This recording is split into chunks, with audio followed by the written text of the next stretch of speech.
Hey, ladies and gentlemen, this is Carmine Sabia for Explain America, and Florida Governor Ron DeSantis was on the hot seat about the future of his campaign as he is falling and falling fast in the polls.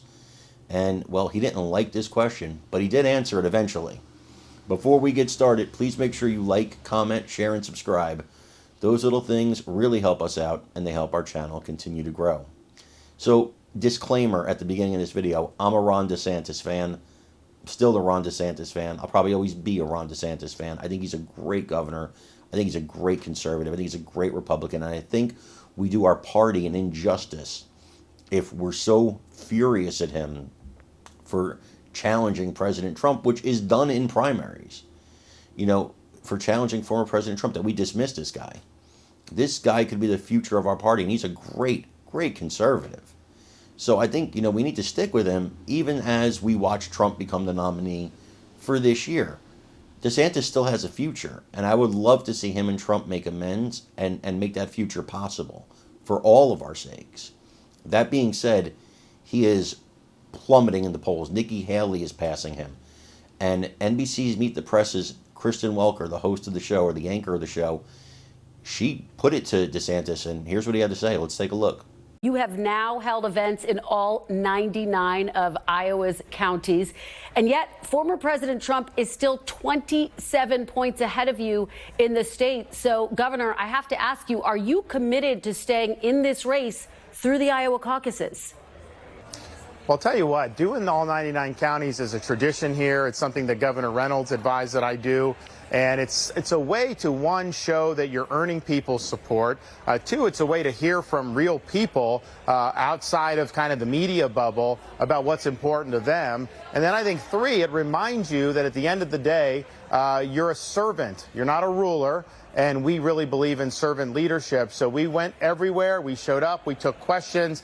And we've been able to build a really incredible organization. We've got over 30,000 people that already committed to caucus for us. We're adding more every day. Of course, we have the endorsement by the great governor here, Kim Reynolds, and, of course, by Bob Vander Plaats, most recently from the Family Leader. So I don't think anyone's ever done an Iowa caucus with this amount of institutional and grassroots support, and it's only going to build for here. And we look forward to being victorious on January 15th. So just to be clear, you are committed to staying in the race through the caucuses?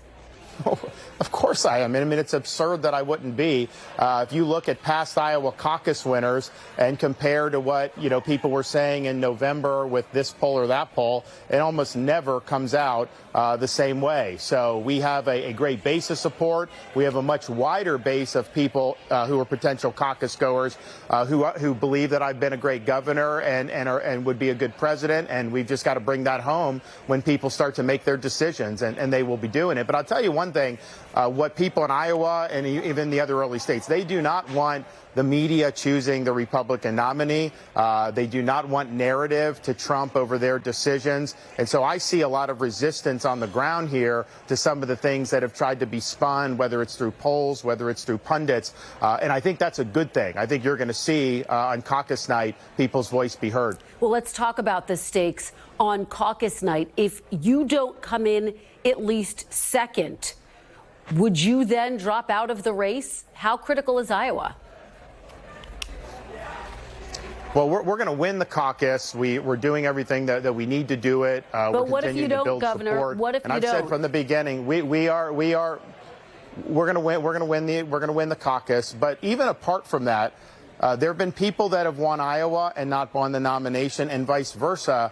You need to win a majority of the delegates, and so we're committed to doing that through the whole process to win the majority of the delegates. There's a lot of things that happen. I mean, even 2 months ago, the field looked a lot different than it does now. I think the field will look different on caucus night than it does now. So it's a very dynamic situation. Fortunately, we're somebody that has broad support. We're well positioned, and we're going to be able to take it all the way to the end to be able to win a majority of those delegates. Bottom line, is Iowa do or die for you, Governor?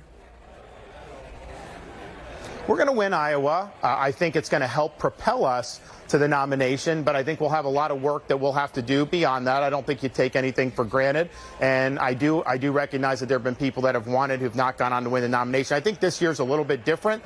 I think the field is narrowed quicker. I think it's going to narrow even more, and ultimately Republican voters are going to have the choice of Donald Trump, which I think would make the election a referendum on him and a lot of the issues that he's dealing with, or me, and that will be a referendum on Biden's failures, on all the issues in the country that are affecting people, and I'll be able to stand for a positive vision going forward. We have a much better chance if we're doing it with me as the candidate. I'd also be able to serve 2 terms, and I'm more likely to actually get a lot of this stuff done. But those are the choices, realistically, for Republican voters.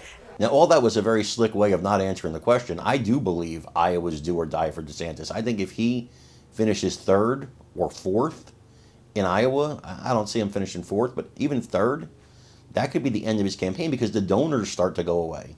And the donors are now going to Nikki Haley if they don't believe you have a chance anymore.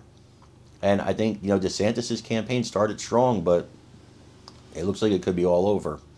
I want to know what you guys think. Let me know in the comments. Also, please remember to like, share, and subscribe. It really helps us out. I'm Carmine Sabia. This is Explain America. We love you guys. God bless you. Take care, everybody.